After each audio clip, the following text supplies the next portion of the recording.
Maka nanti dalam peristiwa Futuh Mekah ini Wahsy datang kepada Nabi kita Muhammad SAW, masuk ke dalam agama Islam.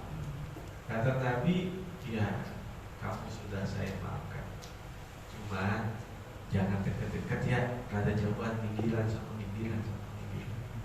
Jadi sifat kemanusiaan Nabi ini, walaupun dengan dari demikian tidak mengurangi kemuliaan beliau. Ini menandakan bahwa beliau sama seperti kita manusia.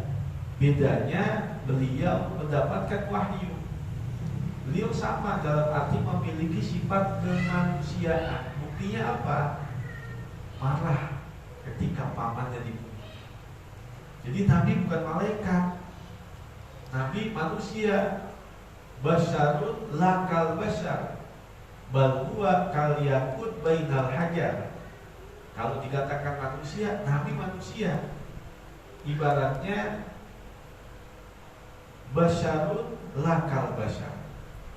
Kalau kita ini batu kerikil, Nabi itu ibaratnya batu permata. Manusia yang sama seperti manusia. Wahsy itu setelah dimasuk Islam, ya udah saya maafin. Cuma deket-deket ya, rada jauhan dikit.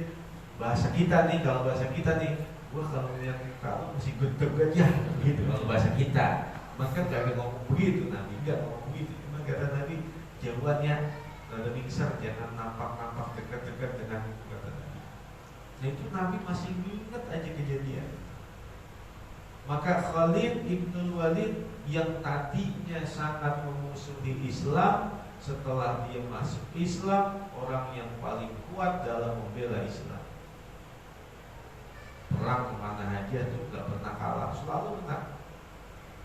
Ketika terjadi peperangan, dua pasukan musuh sudah berpisah. Khalid bin Walid mengejar pasukan musuh seorang diri. Maka musuh yang jumlahnya ribuan menyerangnya, hampir binasa.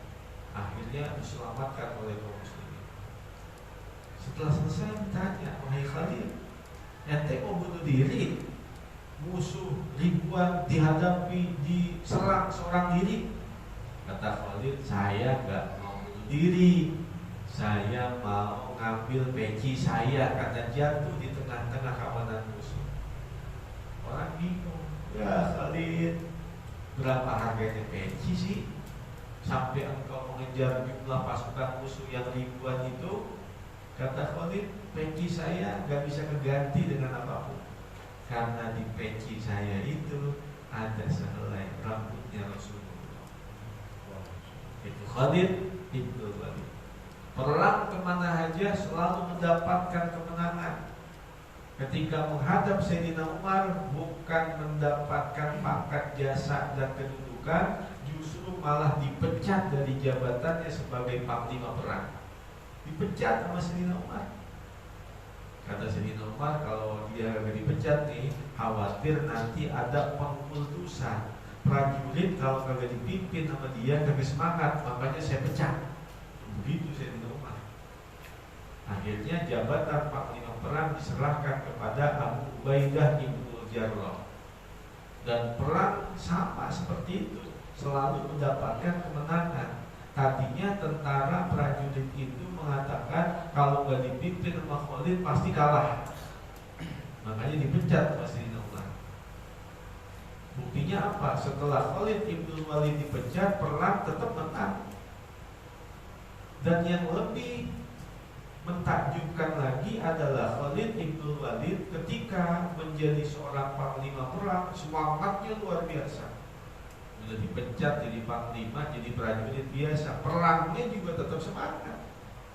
Nggak jadi kendur, nggak mentang-mentang jadi prajurit biasa, semangat perangnya berkurang, tidak. Jika orang bertanya, wahai Khalid, waktu panglima kau perang luar biasa, sekarang jadi prajurit biasa, perangnya juga luar biasa. Apa kata Khalid?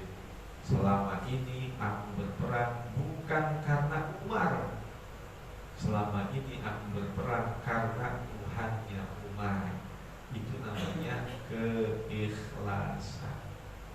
hasil didikan Nabi kita Muhammad sallallahu alaihi wasallam. Jadi kata Nabi, ulmu warkabu, memanahlah dan berkendaraanlah. Wa antarmu, dan ketika kau memanah, ahabbu ilayya, lebih aku sukai, min antar kamu, dari bahwa engkau berkendaraan. Kullu syai'in, segala sesuatu, yalhu bihir rajul, yang seseorang itu bermain-main, batilun, adalah sebuah kebatilan.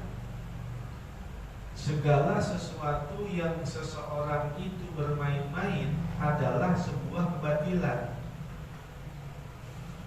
Illa ramyar rajulu biqausi, kecuali melontarnya seseorang dengan panahnya. Au ta'dibahu farasahu, atau ia melatih kendaraannya. Au mula'abatahu mar'atahu, atau dia bermain-main dengan istrinya. Fa innahunna minal haqqi, maka sesungguhnya semua itu adalah sebuah kebenaran. Orang yang latihan memanah bukan kesia-siaan. Orang yang melatih kendaraannya bukan sebuah kesia-siaan. Dan orang yang bercanda sama bininya bukan kesia-siaan. Jadi sosok Nabi itu adalah sosok yang apabila di rumah selalu tersenyum,